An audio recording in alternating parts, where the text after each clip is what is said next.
السلام علیکم ورحمۃ اللہ۔ امجد 786 میں تمام دوستوں کو خوش آمدید کہتا ہوں۔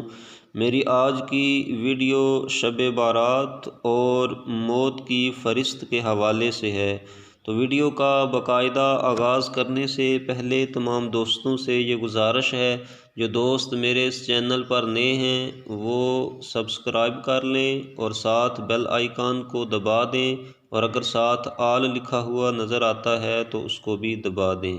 تو چلیں ویڈیو کا باقاعدہ آغاز کرتے ہیں۔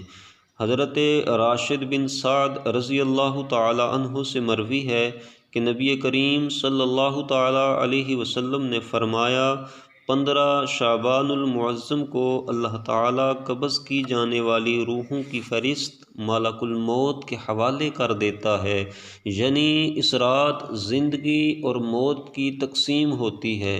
حضرت سیدنا ابو ہریرہ رضی اللہ تعالی عنہ سے مروی ہے کہ حضور نبی پاک صلی اللہ تعالی علیہ وسلم نے فرمایا، ایک شعبان سے دوسرے شعبان تک مدت حیات کا ختم ہونا لکھ دیا جاتا ہے، یہاں تک کہ آدمی اس عرصہ میں شادی کرتا ہے اور اس کے ہاں بچہ پیدا ہوتا ہے، لیکن پھر بھی اس کا نام مرنے والوں میں لکھا جا چکا ہوتا ہے۔ حضرت عائشہ صدیقہ رضی اللہ تعالی عنہا سے مروی ہے کہ حضور نبی پاک صلی اللہ تعالی علیہ وسلم نے ارشاد فرمایا، 4 راتیں ایسی ہیں جن میں اللہ تعالی خیر و برکت کے دروازوں کو کھول دیتا ہے۔ ان راتوں میں ایک رات شعبان المعظم کی 15ویں رات ہے۔ اس رات میں فوت ہو جانے والوں کا وقت معین کیا جاتا ہے، حج کرنے والوں کے نام لکھے جاتے ہیں۔ آگے والی جو حدیث مبارکہ ہے اس کو روایت کرنے والے حضرت عطاء بن یسار رضی اللہ تعالی عنہ ہیں۔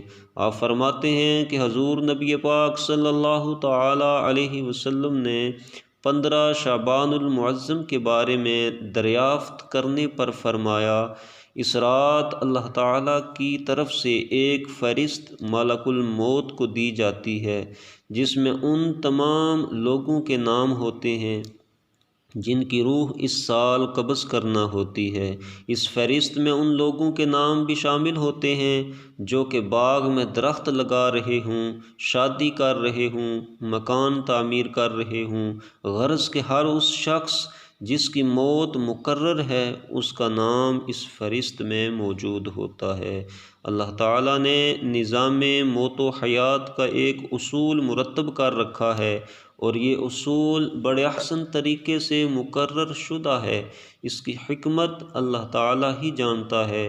انسان ہمہ وقت دنیا داری میں مصروف رہتا ہے، مگر جب اللہ تعالیٰ موت کے فرشتے کو اس کا نام دے دیتا ہے تو وہ یہ نہیں دیکھتا کہ وہ انسان کتنے ہی ضروری کام میں مصروف تھا۔ اللہ تعالیٰ اس بات کو بہتر جانتے ہیں کہ کس انسان کا کس وقت اس دنیا سے چلے جانا ہی بہتر ہے۔ تو ان ساری روایات سے، ساری احادیث سے ہمیں یہی پتہ چلتا ہے کہ شعبان المعظم کی جو 15ویں رات ہے، اس میں اللہ تعالیٰ انسان کے اس دنیا سے چلے جانے کی جو فہرست ہے وہ فرشتوں کے حوالے کرتا ہے کہ کس کس نے اس دنیا سے چلے جانا ہے۔ تو اللہ تعالیٰ کی بارگاہ میں یہ دعا کرتے ہیں کہ اے باری تعالیٰ، آج کی رات شعبان المعظم کی 15ویں رات جو فہرست فرشتوں کے حوالے کی جائے، اے باری تعالیٰ اس میں ہمارا نام سعادت مندوں میں ہو۔ دنیا سے تو جانا ہی ہے، لیکن یہ دعا کریں کہ اے باری تعالیٰ ایمان کی سلامتی کے ساتھ ہمیں اس دنیا سے لے جانا۔ تو امید کرتا ہوں آپ کو یہ ویڈیو ضرور پسند آئی ہوگی۔ پسند آنے کی صورت میں اسے لائک کریں، اپنے دوستوں سے شیئر کریں، اور جو چینل پر نئے ہیں وہ میرے چینل کو سبسکرائب کر لیں اور ساتھ ہی بیل کے آئیکن کو بھی دبا دیں۔